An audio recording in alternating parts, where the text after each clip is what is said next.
Psalm 85. To the chief musician, a psalm for the sons of Korah. Lord, you have been favorable unto your land. You have brought back the captivity of Jacob. You have forgiven the iniquity of your people. You have covered all their sin. Selah. You have taken away all your wrath. You have turned yourself from the fierceness of your anger.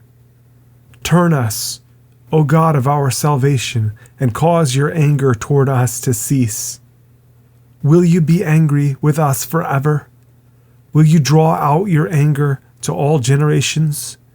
Will you not revive us again, that your people may rejoice in you?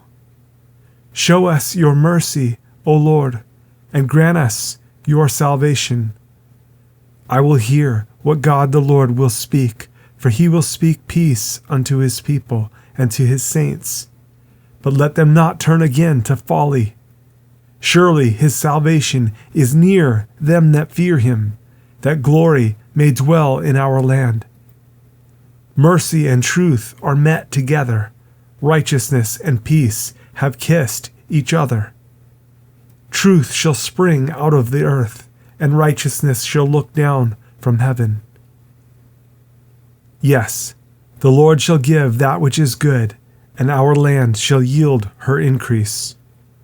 Righteousness shall go before him, and shall set us in the way of his steps.